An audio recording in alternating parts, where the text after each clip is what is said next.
Hello everyone. Welcome to For Nurses Preparation YouTube channel. I am Neeraj Kumar Kathal. Today is 8 February 2023. Let's begin today's nursing MCQ session for upcoming nursing jobs exams.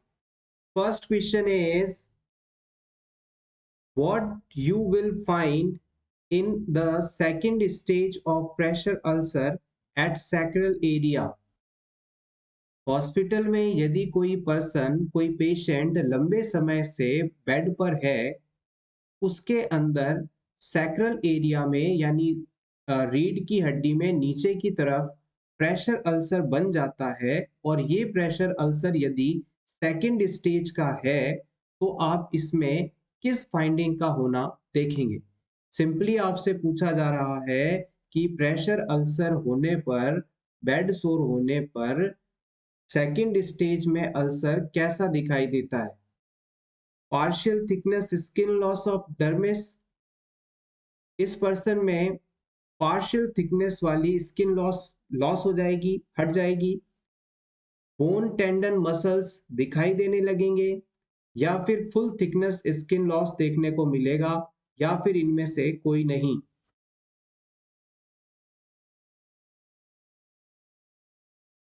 जब भी हम pressure ulcer, bed source या decubitus ulcer की बात करते हैं तो यहाँ पर टोटल 4 टाइप के अल्सर्स होते हैं। 4 टाइप्स के अल्सर्स होते हैं। टाइप 1 का जो अल्सर होता है उसके अंदर स्किन इंटैक्ट होती है, यानी कि पेशेंट की जो स्किन है वो बिल्कुल ऊपर से देखने पे आपको सही दिखाई देगी, उसमें किसी भी प्रकार का कट, ब्रेकडाउन, डैमेज नहीं होगा। सिर्फ उसको छूने पर उसका टेम्परेचर नॉर्मल से अल्टर होगा, प्लस वहां पर रेडनेस हो सकती है। अगर किसी पेशेंट जो कि लंबे समय से बेड पर है, उसके शरीर के किसी हिस्से को देखने पर आप रेडनेस देखते हैं, टच करने पर वहां का टेम्परेचर आसपास की दूसरी स्किन की तुलना में ज्यादा होता है और पेशेंट को वहां पर हल्का पेन महसूस होता है, लेकिन उसकी स्किन कहीं से भी कटी फटी नहीं है, तो इसका मतलब है कि ये स्टेज 1 का बेड सोर हो चुका है, यानी अब इसमें बेड सोर होने की शुरुआत हो चुकी है। और बेड सोर के लिए सबसे बड़ा कारण ये होता है कि जब पेशेंट लगातार एक ही पोजीशन में रहता है तो उसके उस एरिया में दबाव के कारण ब्लड सप्लाई रुक जाती है और ब्लड सप्लाई न्यूट्रिएंट और ऑक्सीजन नहीं पहुंचने के कारण वहां की सेल्स डेड होने लगती हैं और इन डेड टिश्यूज के अंदर, सेल के अंदर सड़न पैदा हो जाती है जिससे कि वहां घाव हो जाता है। यही चीज प्रेशर अल्सर है। इस चीज का बेस्ट प्रिवेंशन मेथड माना जाता है कि पेशेंट को हर 2 घंटे बाद पोजीशन चेंज करवाना। अब हम बात करते हैं जो कि इस क्वेश्चन में पूछा भी गया है कि सेकंड स्टेज में कैसा दिखाई देता है बेड सोर। तो आप बताएंगे कि सेकंड स्टेज के बेड सोर के होने पर जो स्किन की सबसे ऊपर वाली बाहर वाली लेयर है एपिडर्मिस, वो तो पूरी तरह से डैमेज हो चुकी है, हट चुकी है। और एपिडर्मिस के नीचे वाली जो डर्मिस लेयर है उसमें भी हल्की फुल्की डैमेज देखने को मिलती है, यानी पर्सन की एपिडर्मिस फट जाए, हट जाए, गल जाए और डर्मिस का कुछ हिस्सा भी अगर टूटा कटा फटा दिखाई दे, यानी पार्शियल थिकनेस का स्किन लॉस यदि होता है, तो ये चीज जो है ये second stage of pressure ulcer कहलाएगी। अब बात करते हैं थर्ड स्टेज की। अगर क्लाइंट के अंदर स्किन का एक बहुत बड़ा हिस्सा अपनी जगह से हट जाए, बेड सोर वाले एरिया से कट जाए, गायब हो जाए, फट जाए, तो ये third stage of pressure ulcer कहलाता है। फाइनली चौथी स्टेज आती है जिसके अंदर पेशेंट के बेड सोर वाले हिस्से में एक बहुत ही बड़ा और गहरा घाव हो जाता है और इसे देखने पर इसके अंदर बोन दिखाई देने लगती है, टेंडन और मसल्स दिखाई देने लगते हैं, तो ये fourth stage of pressure ulcer कहलाती है। 4 स्टेजेस हैं, प्रीवियस एग्जाम में इसे कई बार पूछा गया है, बहुत ही इंपॉर्टेंट है। एक बार क्विकली रिवाइज कर लेते हैं। अगर स्किन कटी फटी नहीं है, सिर्फ टेम्परेचर वेरिएशन है, टेंडरनेस मौजूद है, तो ये स्टेज 1 है। अगर पार्शियल थिकनेस स्किन लॉस है जिसमें एपिडर्मिस हट चुकी है, डर्मिस कुछ हटी है, तो ये सेकेंड स्टेज है। अब अगर पेशेंट में एपिडर्मिस, डर्मिस, सबक्यूटेनियस लेयर हट चुके हैं, फुल थिकनेस का स्किन लॉस देखने को मिल रहा है, तो ये थर्ड स्टेज है। और आखिरी में अगर पेशेंट के बोन, टेंडन, मसल्स अगर दिखाई देने लगते हैं, तो ये fourth stage of pressure ulcer है। इसके अलावा एक चीज आप और से नोट करिएगा, आपसे पूछी जा सकती है कि ब्लिस्टर फॉर्मेशन कौन सी स्टेज में देखने को मिलता है, तो आप बताएंगे ये सेकंड स्टेज के अंदर होता है। ब्लिस्टर्स का मतलब होता है फ्लूइड फिल्ड सैक, या फिर फफोला आप इसे कह सकते हैं। ये हमेशा सेकंड स्टेज में देखने को मिलता है, जो कि मोस्टली आपको बर्न आदि के बारे में देखने को मिलेगा। Next question, one of the functions of cerebellum is to, हमारे ब्रेन के सेरेबेलम पार्ट का क्या फंक्शन होता है? Serve as a passage between spinal cord and brain, ये ब्रेन और स्पाइनल कॉर्ड के बीच में रास्ते के रूप में काम करती है। Maintain balance, coordination and muscular control, ये बैलेंस बनाने, कोऑर्डिनेशन बनाने और मसल्स को कंट्रोल करने में हेल्पफुल है। कंडक्ट नर्व इम्पल्सेस, ये नर्व इम्पल्सेस को आगे पहुंचाती है। Maintain area of reason, thought, memory and sensation, ये रीजन, थॉट, मेमोरी और सेंसेशन जैसे काम करती है।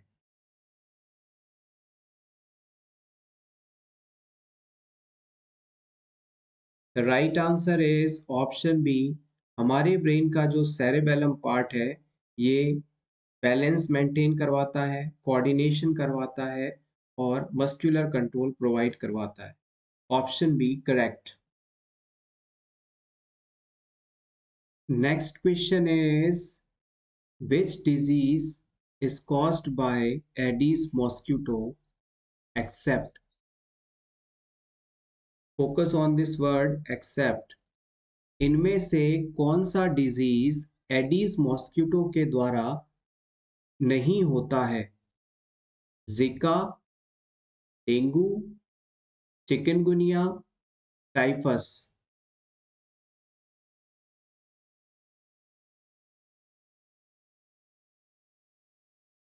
The right answer is option D, typhus disease. याद रखिएगा, जिका, डेंगू और चिकनगुनिया, ये तीनों ही डिजीज एडीज मॉस्किटो के द्वारा ट्रांसमिट होते हैं, जबकि टाइफस नहीं। टाइफस के बारे में जान लेते हैं। टाइफस को आप स्क्रब टाइफस या बुश टाइफस के नाम से भी जानते हैं, और ये बैक्टीरिया के द्वारा होने वाला डिजीज है। इसके कॉजेटिव ऑर्गेनिज्म का नाम है ऑरेंशिया शुशुगामुशी। ऑरेंशिया शुशुगामुशी। Scrub typhus is spread to people through bites of infected chiggers, larva mites. Scrub typhus जो डिजीज है, ये इन्फेक्टेड चिगर्स के बाइट के बाद फैलता है, यानी लार्वा माइट्स के काटने के कारण ये डिजीज ट्रांसमिट होता है। इस डिजीज के होने के बाद कौन कौन से साइन एंड सिम्टम्स देखने को मिलते हैं? तो पर्सन को फीवर, हेडेक, बॉडी एक और रैशेस देखने को मिलते हैं। आप चाहें तो इसका स्क्रीनशॉट ले सकते हैं आपके रिवीजन के लिए। Next question, when assessing a patient's breath sound, the nurse hears a high-pitched continuous sound. What type of breath sound would this nurse document? किसी पेशेंट में आप ब्रीथ साउंड्स का असेसमेंट करते समय हाई पिच कंटिन्यूअस साउंड सुनते हैं, तो ये किस प्रकार का साउंड है, आप इसे बताएं। फ्रॉन्की, क्रैकल्स, स्ट्राइडर, व्हीजिंग। हाई पिच्ड है और कंटिन्यूअस साउंड है। The right answer is option D, yes it is VJs. देखिएगा, वीजिंग साउंड कह दीजिए, वीजेस कह दीजिए, या फिर विस्लिंग साउंड कह दीजिए, म्यूजिकल हाई पिच साउंड कह दीजिए, ये सभी अस्थमा वाले पेशेंट में देखने को मिलते हैं। इस चीज को थोड़ा डिटेल से समझ लेते हैं। जैसे कि मान लीजिए ये किसी पर्सन का रेस्पिरेटरी ट्रैक्ट है, ये ट्रैकिया है, और ये कैरिना पॉइंट है जहां से ये बाइफरगेट होती है, और ये क्लाइंट के लंग्स हैं। अस्थमा की कंडीशन में होता क्या है, जब क्लाइंट को अस्थमा का अटैक आता है तो उसके शरीर के अंदर, उसके रेस्पिरेटरी ट्रैक्ट के अंदर बहुत ज़्यादा म्यूकस का सिक्रीशन होने लगता है, और इस एक्सेसिव म्यूकस के सिक्रीशन होने के कारण क्लाइंट का जो रेस्पिरेटरी ट्रैक्ट है वो नैरो हो जाता है। पहले क्लाइंट के लंग्स तक पहुंचने के लिए इतना बड़ा रास्ता था, यहाँ से पर्सन गैस इन करता, इंस्पायर करता, और एयर यहाँ से होती हुई लंग्स में चली जाती थी। लेकिन अब क्लाइंट को किसी एलर्जन के कांटेक्ट में आने के बाद अस्थमैटिक अटैक आया, और उसके इस अपर रेस्पिरेटरी ट्रैक्ट में, ट्रैकिया के अंदर बहुत ज़्यादा म्यूकस का सिक्रीशन हो गया। अब यहाँ से इस एयर को, जो कि इतने एरिया में आ रही थी, अब नीचे जाने के लिए सिर्फ इतना सा एरिया ही बचा है। इस कंडीशन को आप अस्थमा कहते हैं। और जब आप ऐसे पेशेंट का असेसमेंट करेंगे तो इस नैरो पाथवे से एयर के पास होते समय लगातार, यानी कंटिन्यूअसली, और हाई पिच साउंड जो सुनने को मिलता है उसे wages, whistling sound, musical high pitch sound, किसी भी नाम से जाना जाता है। एक बार फिर से समझिएगा, अस्थमा का अटैक आने के बाद पेशेंट का रेस्पिरेटरी ट्रैक्ट नैरो हो जाता है, और इस नैरो एरिया से जब एयर अंदर जाती है या बाहर आती है तो उस समय उसमें एक म्यूजिकल विसल लाइक, यानी सीटी जैसी हाई पिच साउंड जनरेट होती है। इसे हम वीजेस के नाम से जानते हैं। और याद रखिएगा, ये चीज बहुत ही ज्यादा एग्जाम में पूछी गई है। विजिंग साउंड किस में देखने को मिलता है? अस्थमा में। और ये एक musical high pitch continuous sound होता है। रिमेनिंग ऑप्शंस की बात की जाए तो नेक्स्ट हम बात करेंगे रोंकी की। रोंकी जो होता है आपका लो पिच कंटिन्यूअस साउंड होता है, जो कि स्नोरिंग क्वालिटी का होता है, और ये जब एयर सिक्रीशन से पास होती है तब देखने को मिलता है।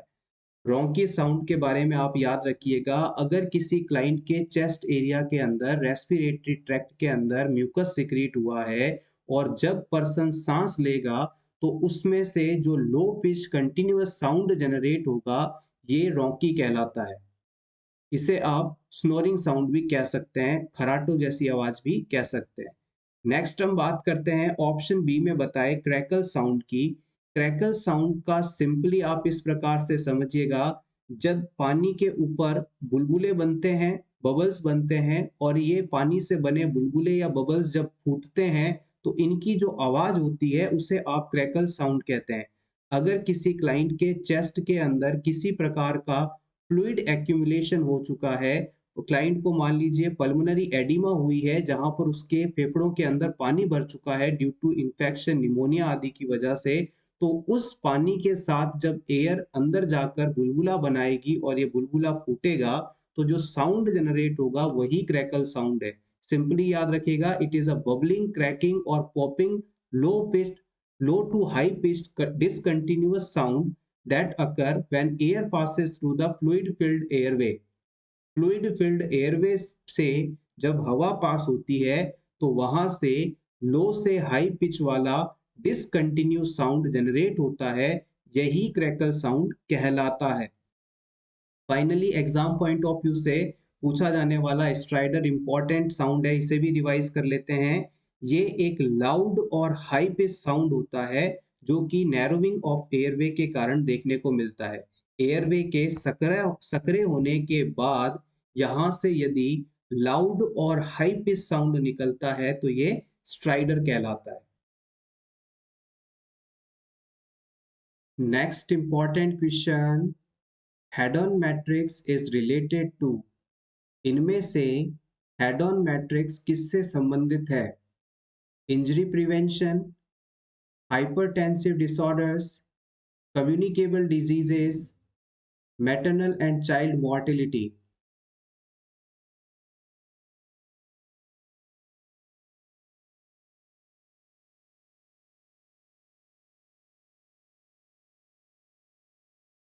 Important question, yes, option A is correct here.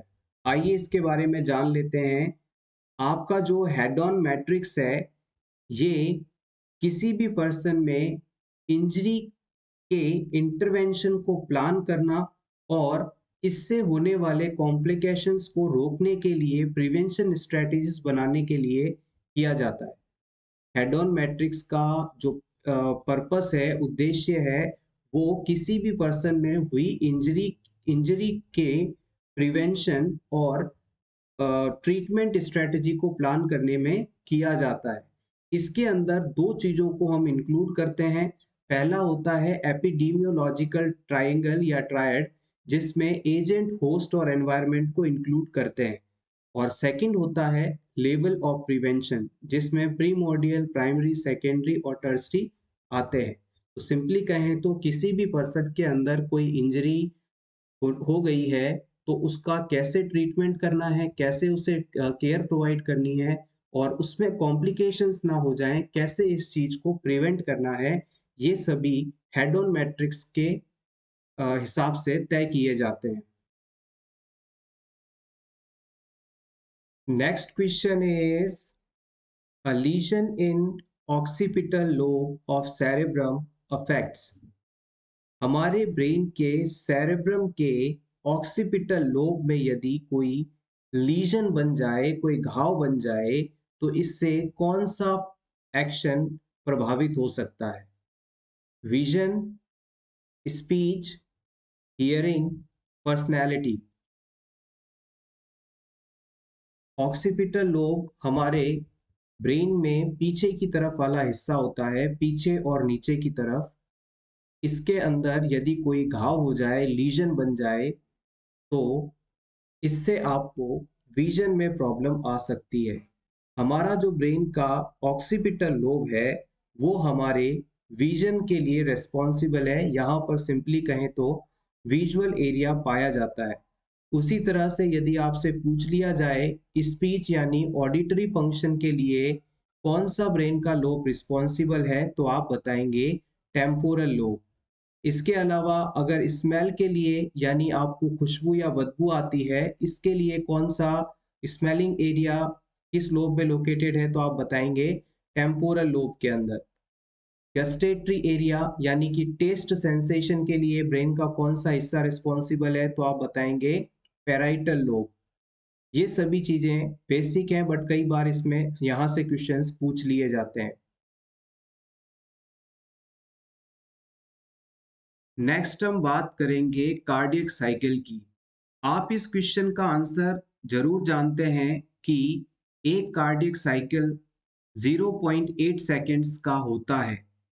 आपको यहाँ बताना है कि इस 0.8 सेकेंड्स के समय में से सिस्टोल कितने समय का होता है और डायस्टोल कितने समय का होता है।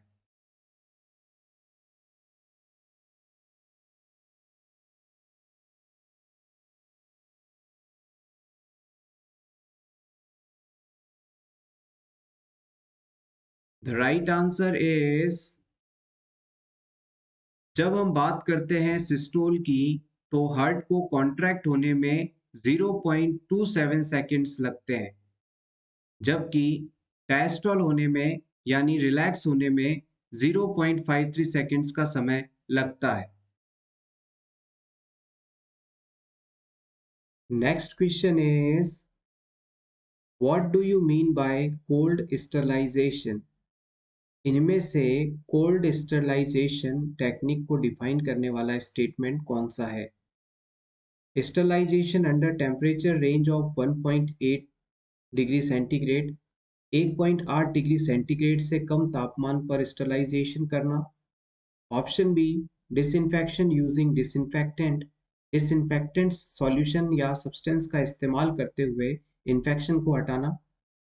Option C, sterilisation done under -degree Celsius temperature, -degree Celsius temperature पर स्टरलाइजेशन करना, या ये सभी। गौर करिएगा, इंपॉर्टेंट टर्म है कोल्ड स्टरलाइजेशन, कोल्ड स्टरलाइजेशन।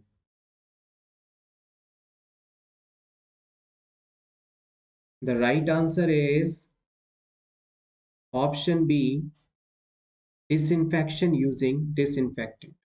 देखिएगा, हॉस्पिटल के अंदर जब भी आप किसी इक्विपमेंट को साफ करते हैं, इन्फेक्शन से फ्री करते हैं, तो ये प्रोसेस स्टरलाइजेशन कहलाता है।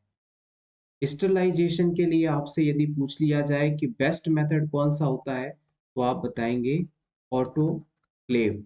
ये है बेस्ट मेथड ऑटोक्लेव।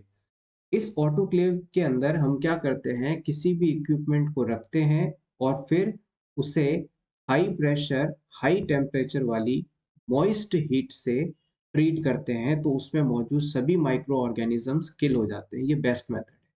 लेकिन हॉस्पिटल में कुछ ऐसे इक्विपमेंट्स भी होते हैं जिन्हें अगर आपने हाई टेम्परेचर दिया तो वो खराब हो सकते हैं, फिर उपयोग योग्य नहीं रह जाएंगे।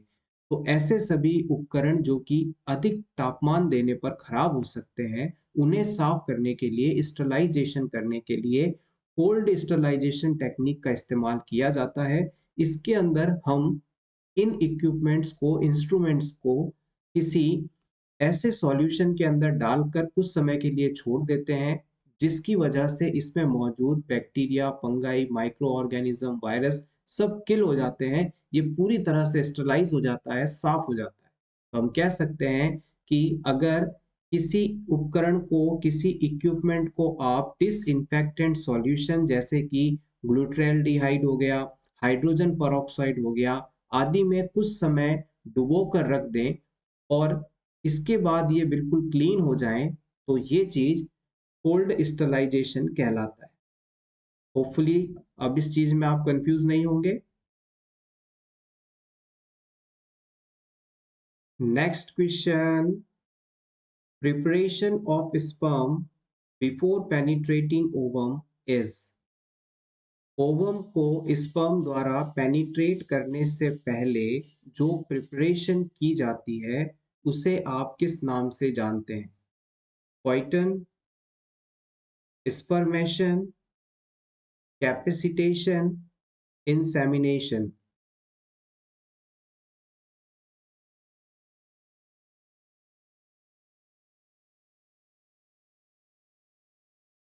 The right answer is option C. It is called capacitation. आइए इस पूरे प्रोसेस को स्टेप बाय स्टेप समझ लेते हैं। यहाँ पर ऑप्शन ए के अंदर क्वाइटन शब्द दिया गया है। इसे क्वाइटन या क्वाइटस के नाम से जानते हैं। क्वाइटन या क्वाइटस एक सेक्सुअल एक्ट होता है, सेक्सुअल इंटरकोर्स होता है, जिसमें मेल पार्टनर द्वारा फीमेल के वेजाइना में पेनिस को इंसर्ट किया जाता है। दिस इज कॉल्ड क्वाइटस और क्वाइशन। इस एक्ट के बाद में सेकंड स्टेप होता है इंसेमिनेशन। इंसेमिनेशन का मतलब होता है मेल द्वारा वेजाइना में सीमेन या स्पर्म्स को इजैक्यूलेट करना। This is called insemination. Discharge of semen into the vagina during coitus is known as insemination. अब डिस्चार्ज के बाद जो स्पर्म्स हैं, सीमेन है, ये वेजाइनल वेजाइना के अंदर पहुंच चुके हैं। यहाँ से ये स्पर्म अब मूवमेंट शुरू करते हैं, चलना शुरू करते हैं और सर्विक्स से होते हुए ओवम की तरफ मूव करते हैं। जब ये स्पर्म वेजाइना के अंदर ट्रेवल कर रहे होते हैं, तो वहां पर एसिडिक मीडियम के कारण इन स्पर्म के ऊपर जो प्लाज्मा मेम्ब्रेन पाई जाती है, वो टूट जाती है, हट जाती है और अब इस स्पर्म के हेड पार्ट में मौजूद एक्रोसोम एसिडिक एनवायरनमेंट में एक्सपोज हो जाता है। इस एसिडिक एनवायरनमेंट के कारण इस एक्रोसोम से कुछ एंजाइम्स रिलीज होते हैं, जो कि ओवम के पास आकर ओवम को पेनिट्रेट करने के लिए जरूरी होते हैं। तो ये प्रोसेस जो है ओवम को पेनिट्रेट करने से पहले कवरिंग या कैप्सूल का हटना कैपेसिटेशन कहलाता है। Option C is correct here. Next question, solution of choice for bladder irrigation for a patient who is undergoing transurethral resection of prostate। अगर किसी पेशेंट के अंदर transurethral resection of prostate यानी TURP process होने वाला है, तो इस प्रोसेस के बाद ब्लैडर को वॉश करने के लिए, ब्लैडर को इरिगेट करने के लिए इनमें से कौन से सॉल्यूशन का इस्तेमाल सबसे ज़्यादा किया जाता है? Glycerol, normal saline, ringer lactate, isolyte P.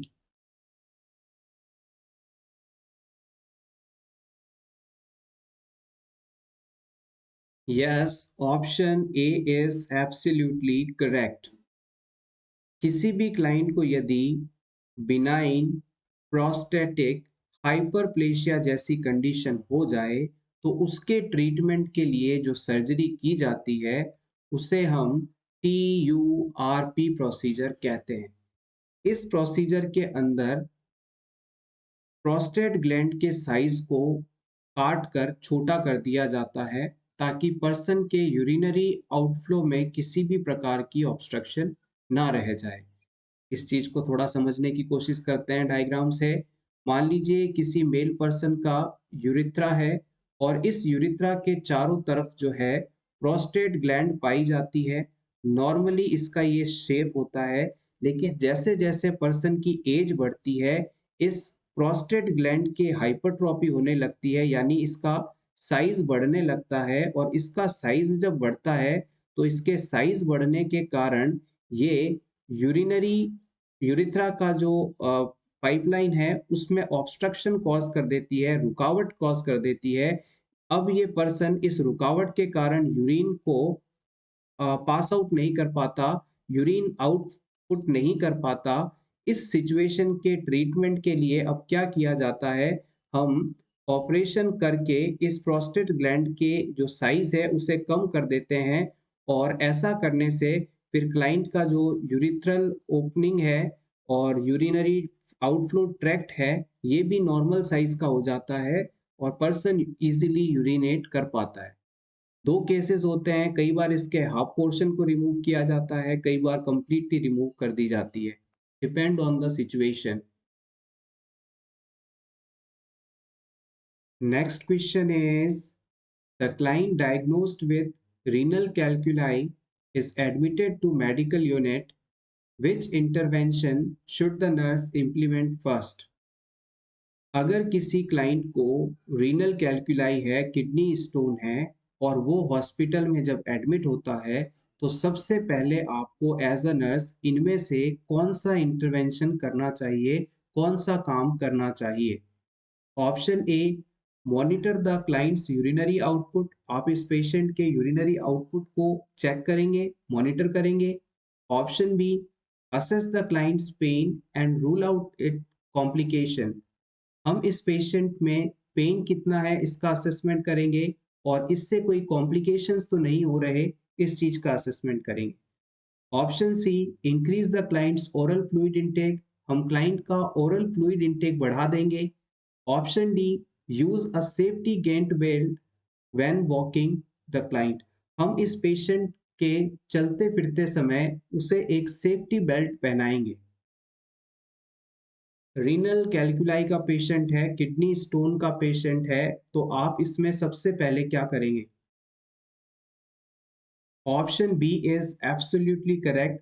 जब भी आपके पास पथरी का कोई मरीज आएगा, किडनी स्टोन का कोई पेशेंट आएगा, तो वो आपके पास दर्द से परेशान होकर ही आएगा, क्योंकि रीनल कैल्कुलाई के पेशेंट्स में इतना ज़्यादा सीवियर पेन होता है कि वो उसे बर्दाश्त ही नहीं कर पाता। तो हमारे लिए यहाँ पर सबसे पहले पेशेंट के पेन को कंट्रोल करना प्रायोरिटी रहेगी, और उसके बाद कहीं उसमें कोई और कॉम्प्लिकेशंस तो नहीं डेवलप हो रहे, फिर इस चीज़ का असेसमेंट किया जाएगा। तो हमारे लिए हाईएस्ट प्रायोरिटी इस पेशेंट के लिए पेन रहेगा, पेन मैनेजमेंट रहेगा। Option B is correct here. Next very important question, according to TRIACE system of emergency, yellow color code for which cases? TRIACE system में येलो कलर कोड किसे दिया जाता है? एमरजेंट केसेस को, urgent cases को, non urgent cases को, expected to die patients को? आपको ये चीज पता होगी कि ट्राइएस सिस्टम किसी जगह पर मास लेवल पर अगर कैजुअलिटीज होती हैं यानी बड़ी कोई दुर्घटना होती है तो उस जगह पर पेशेंट्स को उनकी प्रायोरिटी के हिसाब से क्लासिफाई करने के लिए काम में लिया जाता है। जैसे कि रिसेंटली तुर्की और सीरिया के अंदर अर्थक्वेक आया है, भूकंप आया है, तो यहाँ पर अचानक बड़े लेवल पर हॉस्पिटल्स में पेशेंट पहुंच रहे हैं। अब इन पेशेंट में हमें क्लासिफिकेशन करना जरूरी होता है, यानी जिस पेशेंट में ज़्यादा चोट है उसे पहले ट्रीटमेंट देना जरूरी है और जिसे कम चोट लगी है उसे थोड़ी देर बाद ट्रीटमेंट दे दें तो भी चलेगा। तो पेशेंट को उनकी ट्रीटमेंट की आवश्यकता के हिसाब से बांटना ट्राइएस सिस्टम कहलाता है। और यहाँ पर 4 कलर कोडिंग्स इस्तेमाल की जाती हैं जो कि हैं रेड, येलो, ग्रीन और ब्लैक।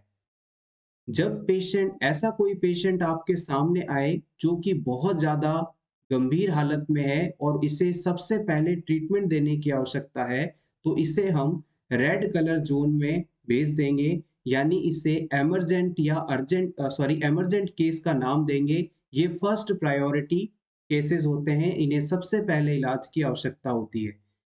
इसके बाद सेकंड प्रायोरिटी वाले केसेस आते हैं जिनमें थोड़ी कम चोट है और जिन्हें रेड कलर कैटेगरी वाले पेशेंट के बाद भी यदि ट्रीटमेंट दिया जाए तो उनकी जान बच सकती है। तो ऐसे सभी केसेस अर्जेंट केसेस कहलाते हैं और इन्हें येलो कलर कोड दिया जाता है। इसके बाद थर्ड कैटेगरी के अंदर नॉन अर्जेंट केसेस आते हैं। ये पर्सन ऐसी चोट के साथ होते हैं जो हल्की फुल्की होती हैं और ये पर्सन जनरली चल फिर पा रहे होते हैं। इन्हें सबसे आखिरी में भी देखा जाए तो इन्हें प्रॉब्लम नहीं है, इन्हें टेकल किया जा सकता है। और आखिरी में ब्लैक कलर कोड ऐसे पेशेंट्स को दिया जाता है जो कि लगभग डेड होने ही वाले हैं, मरने ही वाले हैं, हम कुछ भी करके उन्हें बचा नहीं सकते, इतनी सीवियर अगर मुझे इंजरी हुई है तो हम इन्हें ब्लैक कलर कोड देकर पेन किलर्स आदि देते हैं और इन पर ज़्यादा फोकस नहीं होता। सबसे पहले हाईएस्ट फोकस रेड वालों पर होता है, फिर येलो वालों पर होता है और ग्रीन वालों पर होता है और फाइनली डेथ हो चुके पेशेंट्स या जो अब डेथ होने ही वाले हैं उन्हें ब्लैक कलर दिया जाता है। Next question, what is the full form of UNICEF? UNICEF का फुल फॉर्म क्या होता है? United Nations International Children's Emergency fund, option B ultimate nursing international child emergency fund, option C united nursing Indian child emergency function, option D unique nations international children emergency fund.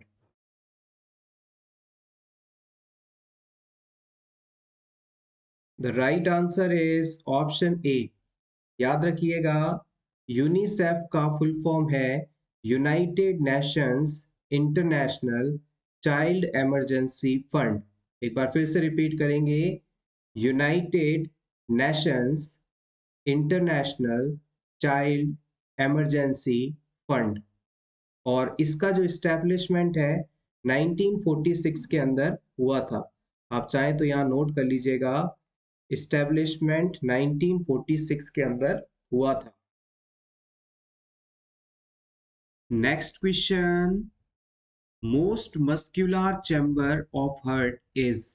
हमारे heart का सबसे मोटा, मजबूत यानी muscular chamber कौन सा होता है? The right answer is left ventricle. हमारे हार्ट का जो लेफ्ट वेंट्रिकल है उसे राइट वेंट्रिकल की तुलना में ज़्यादा काम करना पड़ता है, और इसी वजह से लेफ्ट वेंट्रिकल की जो वॉल है राइट वेंट्रिकल की वॉल की तुलना में लगभग डबल साइज की होती है। तो हम कह सकते हैं हार्ट का मोस्ट मस्कुलर चैम्बर है लेफ्ट वेंट्रिकल। और याद रखिएगा, लेफ्ट वेंट्रिकल ही हार्ट का एपेक्स पार्ट बनाता है। लेफ्ट वेंट्रिकल से असेंडिंग अरोटा निकलती है जो कि सुपीरियर पार्ट से निकलती है। नेक्स्ट क्वेश्चन, ऐसे node found in which chamber of heart. Sinoatrial node हमारे हार्ट के किस चैम्बर में पाया जाता है?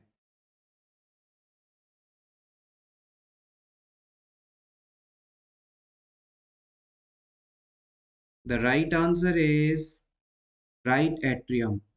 हमारे हार्ट के राइट एट्रियम में जिस जगह पर सुपीरियर वेना कावा ओपनिंग होती है उसी के बिल्कुल पास साइनोएट्रियल नोड यानी ऐसे नोड पाया जाता है।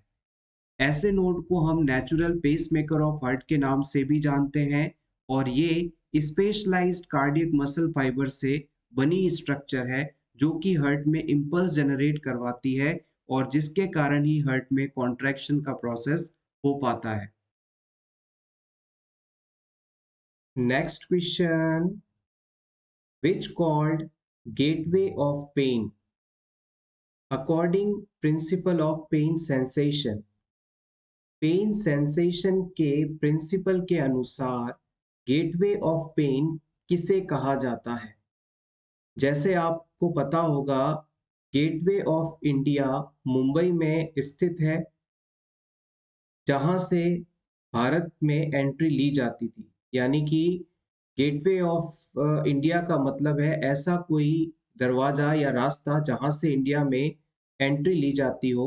तो उसी प्रकार से हमारी बॉडी में भी गेटवे ऑफ पेन किसे कहा जाता है, यानी पेन सेंसेशन हमारे ब्रेन तक कहाँ से होकर गुजरता है, इसे आपको बताना है। Spinal cord, brain stem, hypothalamus या फिर cranial nerves.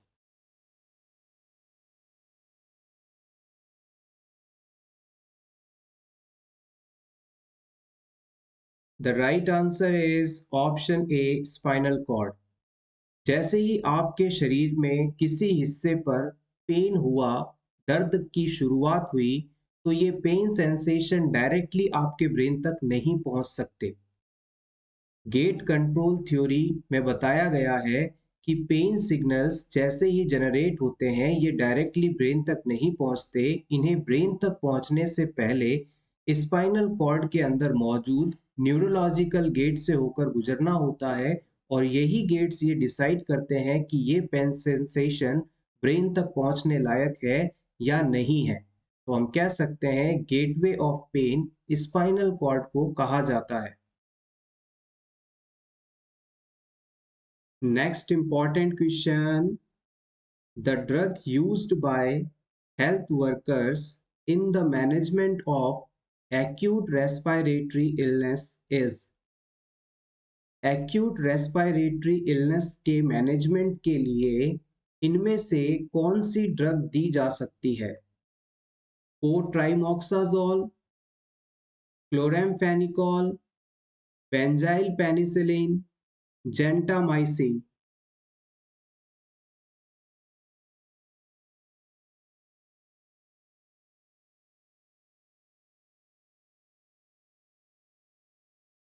Acute respiratory illness के मैनेजमेंट में हम ऑप्शन ए में बताई गई कोट्राइमोक्साजोल नाम की मेडिसिन इस्तेमाल कर सकते हैं।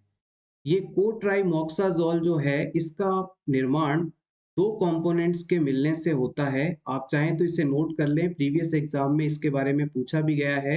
सबसे पहले होता है ट्राइमेथोप्रिम। ट्राइमेथोप्रिम।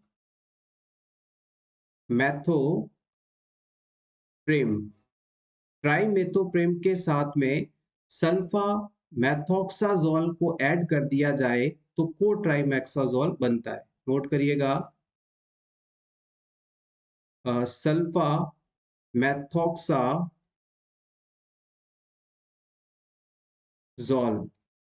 सल्फा मैथोक्साजोल, इन दोनों को मिला दें तो कोट्राइमेक्साजोल नामक मेडिसिन बनती है। इसे आप जरूर नोट कर लीजिएगा या इसका स्क्रीनशॉट ले लीजिएगा। और ये जो कोट्राइमेक्साजोल है, बेसिकली ये एक एंटीबायोटिक ग्रुप की मेडिसिन है। ये क्या है? एंटीबायोटिक ग्रुप की मेडिसिन है, जो कि बैक्टीरियल इन्फेक्शंस को ट्रीट करने में काम आती है। इस मेडिसिन के द्वारा आप अपर और लोअर रेस्पिरेटरी ट्रैक्ट में किसी भी प्रकार का बैक्टीरियल इन्फेक्शन हो तो उसके ट्रीटमेंट में इसे आप यूज कर सकते हैं। अपर रेस्पिरेटरी ट्रैक्ट और लोअर रेस्पिरेटरी ट्रैक्ट को कैसे क्लासिफाई करते हैं आप जानते होंगे। आपकी नोज से लेकर लैरिंग्स तक का जो एरिया है ये अपर रेस्पिरेटरी ट्रैक्ट कहलाता है, और लैरिंग्स से नीचे नीचे जितनी भी स्ट्रक्चर है लंग्स के अंदर एल्वियोलाइज तक, ये सारी चीजें जो हैं लोअर रेस्पिरेटरी ट्रैक्ट के अंदर आते हैं। और याद रखिएगा, अपर रेस्पिरेटरी ट्रैक्ट की जितनी भी प्रॉब्लम्स होती हैं इसके ट्रीटमेंट के लिए ईएनटी के डॉक्टर्स काम करते हैं। और जबकि लोअर रेस्पिरेटरी ट्रैक्ट से संबंधित डिजीजेस के ट्रीटमेंट में पल्मोनोलॉजिस्ट काम करते हैं। लोअर रेस्पिरेटरी ट्रैक्ट की इलनेस को ट्रीट करने के लिए पल्मोनोलॉजिस्ट, और उससे अपर रेस्पिरेटरी ट्रैक्ट की इलनेस के ट्रीटमेंट के लिए ईएनटी के जो डॉक्टर्स होते हैं वो काम करते हैं। ये जो कोट्राइमेक्साजोल मेडिसिन है, ये आपके रेस्पिरेटरी ट्रैक्ट के इन्फेक्शन के ट्रीटमेंट के साथ साथ किडनी किडनी और urinary tract infections, gastrointestinal tract infection, इन सभी में भी अच्छा इफेक्ट दिखाती है। Next question, the client with brain cancer refuses to care for herself. Which action by the nurse would be best? एक ब्रेन कैंसर से सफरिंग वुमन अपनी केयर के लिए मना करती है, कहती है मुझे बॉडी केयर या सेल्फ केयर की आवश्यकता नहीं है, या मुझे सेल्फ केयर नहीं करनी है। तो इस सिचुएशन में एज अ नर्स आपके द्वारा लिया गया बेस्ट एक्शन कौन सा होगा? Options are alternate nurses caring for the client so that the staff will not get tired of caring for this client. आप इस पेशेंट की केयर के लिए हमेशा अलग अलग नर्सेस को भेजेंगे ताकि स्टाफ में थकान ना हो पेशेंट की केयर करने में। Option B, talk to the client and explain the need of self care. आप इस पेशेंट से बात करेंगे और सेल्फ केयर की इंपॉर्टेंस उसे बताएंगे कि सेल्फ केयर क्यों जरूरी है। Option 3, explore the reason for the lack of motivation seen in the client. आप इस क्लाइंट में जो कि केयर से मना कर रहा है, इसका क्या कारण है इसे पता करने की कोशिश करेंगे।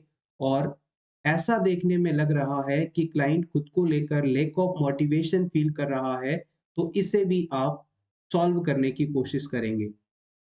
Option D, talk to the doctor about the client's lack of motivation. आप डॉक्टर से क्लाइंट के लैक ऑफ मोटिवेशन को डिस्कस करेंगे कि क्यों क्लाइंट मोटिवेटेड फील नहीं कर रहा है।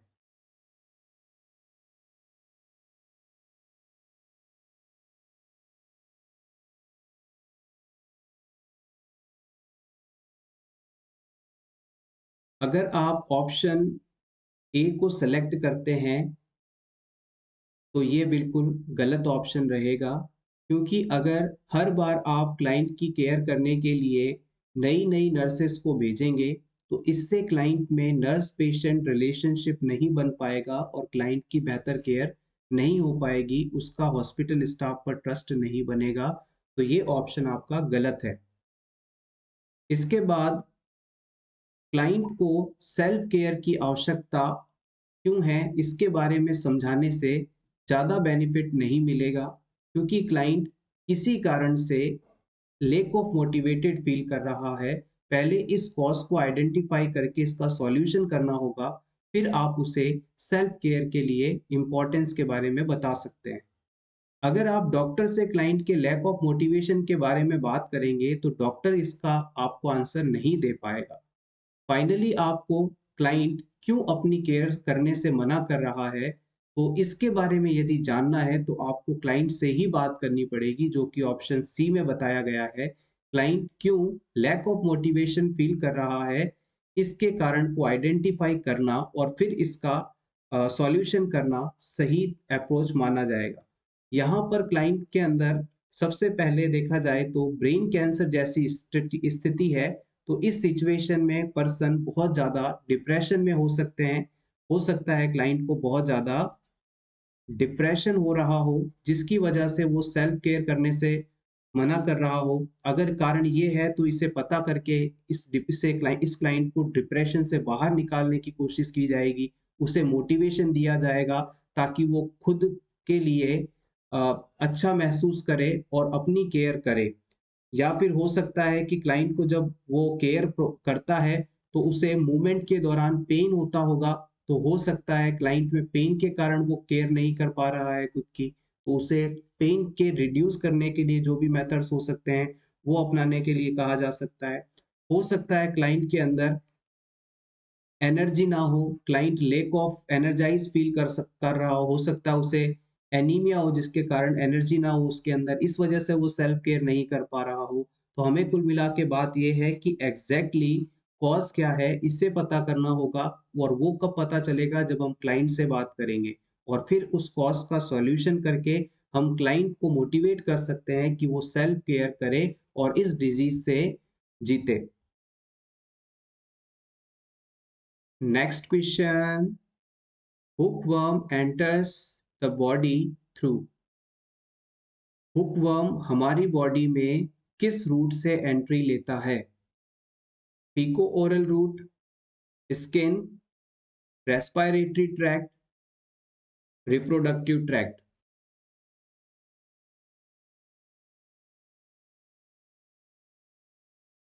The right answer is option B, through skin. जितने भी लोग बेयर फुट वर्क करते हैं, बेयर फुट काम करते हैं, नंगे पांव काम करते हैं, बिना किसी शूज या स्लीपर को पहन के काम करते हैं, उन लोगों में स्किन को भेद कर, स्किन को पेनिट्रेट करके ये हुकवर्म बॉडी के अंदर एंट्री लेता है। तो अगर आपसे पूछा जाए कि हुकवर्म कहाँ से बॉडी में जाता है, तो ये स्किन से एंट्री लेता है, और मोस्टली बेयर फुट वर्क करने वाले फार्मर्स के बॉडी में ये एंट्री लेता है। Next question, type of assessment in which more data is collected about already identified problem is। किसी क्लाइंट में एक्चुअल क्या प्रॉब्लम है ये हमने पता कर लिया है, अब इसी प्रॉब्लम के रिगार्डिंग और ज़्यादा डाटा कलेक्ट करना इनमें से कौन से टाइप का असेसमेंट कहलाता है? Initial assessment, focus assessment, emergency assessment, time lapsed assessment।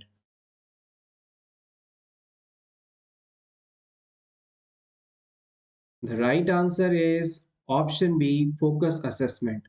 मान लीजिए आपके हॉस्पिटल में कोई रीनल फेलियर का पेशेंट आया है, किडनी डिजीज का पेशेंट आया है, तो अब आप इसमें किडनी से संबंधित सभी टेस्ट करवा रहे हैं, इसी एक चीज पर आप फोकस कर रहे हैं, तो ये फोकस असेसमेंट कहलाता है। ऑप्शन ए के अंदर जो इनिशियल असेसमेंट टर्म बताई गई है, इसका मतलब है जैसे ही कोई पेशेंट आपके हॉस्पिटल में एंट्री लेता है, तो एंट्री के समय, शुरुआती समय जो भी असेसमेंट किए जाते हैं सभी इनिशियल असेसमेंट कहलाते हैं। ऑप्शन सी के अंदर इमरजेंसी असेसमेंट, जो कि इमरजेंसी के समय क्लाइंट की जान बचाने के लिए किए जाते हैं, इमरजेंसी असेसमेंट कहलाते हैं।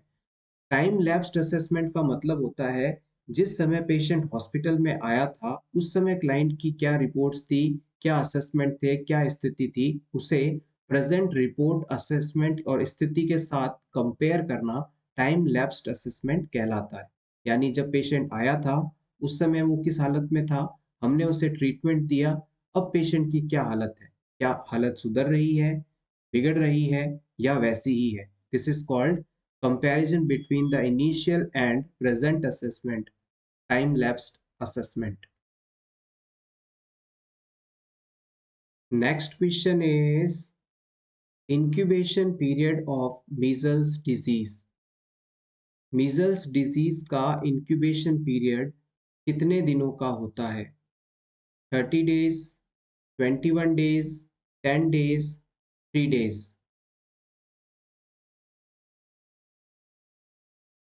The right answer is option C, 10 days।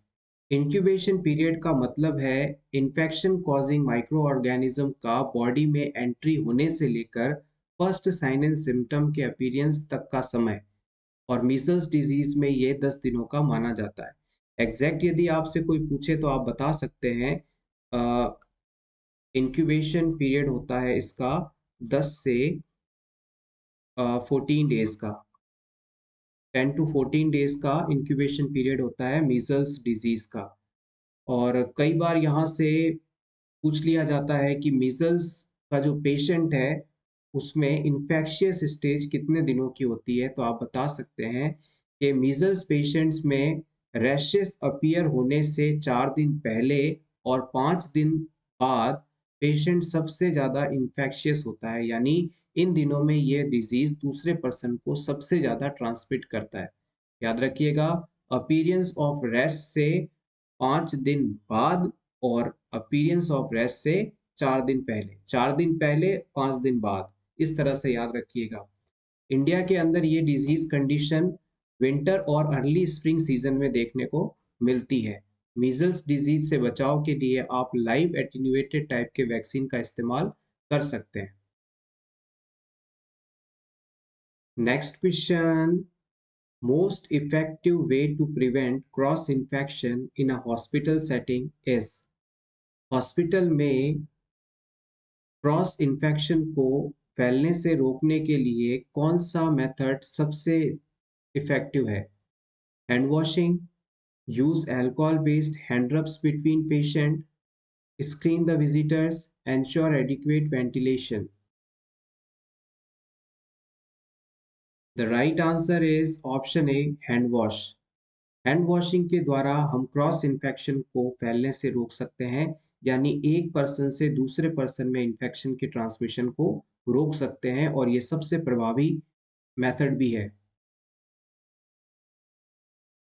Next question, acid base balance is regulated by kidney by excreting hydrogen ions and electrolytes to maintain the।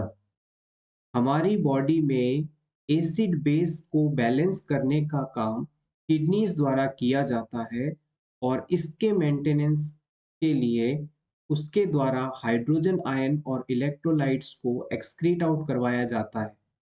ऐसा करते हुए हमारी किडनी किस चीज को मैनेज कर रही है?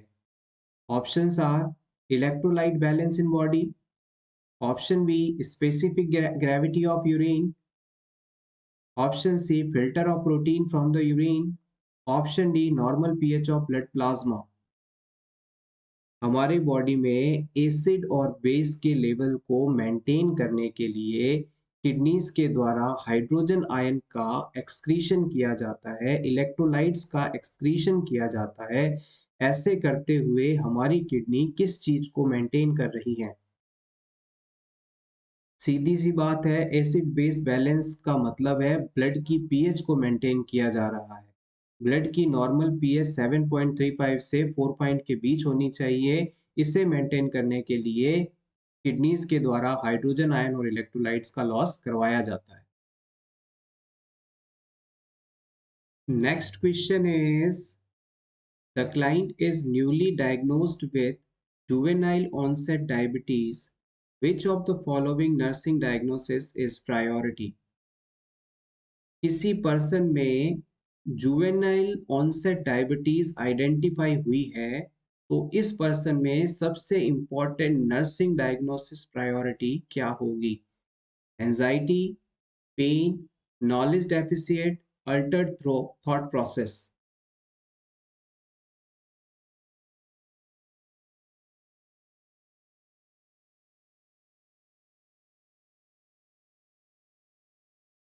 The right answer is option C, knowledge deficit.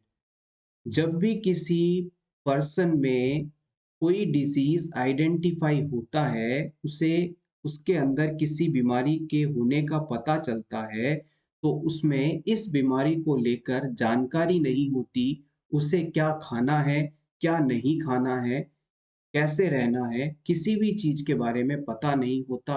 और यही कंडीशन नॉलेज डेफिसिट कहलाती है। किसी भी चीज के बारे में पता नहीं होना, उसके बारे में नॉलेज नहीं होना, नॉलेज डेफिसिट होता है। और नॉलेज डेफिसिट होने के कारण, जानकारी के अभाव के कारण पर्सन के अंदर एंजाइटी बढ़ सकती है, चिंता, टेंशन बढ़ सकती है। तो आपको यहाँ पर सबसे पहले क्लाइंट को इस डायबिटीज कंडीशन के बारे में नॉलेज प्रोवाइड करना है, इसके बारे में बताना है, ताकि उसकी प्रॉब्लम कम हो सके।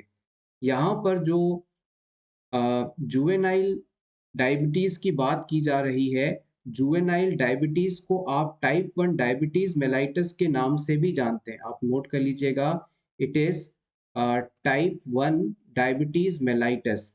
इसके अंदर क्या होता है, इस प्रकार की ये डायबिटीज हमारे शरीर में इंसुलिन हार्मोन प्रोड्यूस करने वाली बीटा सेल्स की इनएक्टिविटी के कारण या एब्सेंस के कारण होती है। इसका कारण क्या है? आपके शरीर में मान लीजिए कोई माइक्रो ऑर्गेनिज्म, कोई बैक्टीरिया या कोई वायरस आया। आपके इम्यून सिस्टम ने इस बैक्टीरिया या वायरस को किल करने के लिए नेटवर्क तैयार किया, जाल बिछाया। लेकिन गलती ये हुई कि इस वायरस को मारने की बजाय आपके इम्यून सिस्टम ने पैंक्रियाज की बीटा सेल्स को खत्म कर दिया।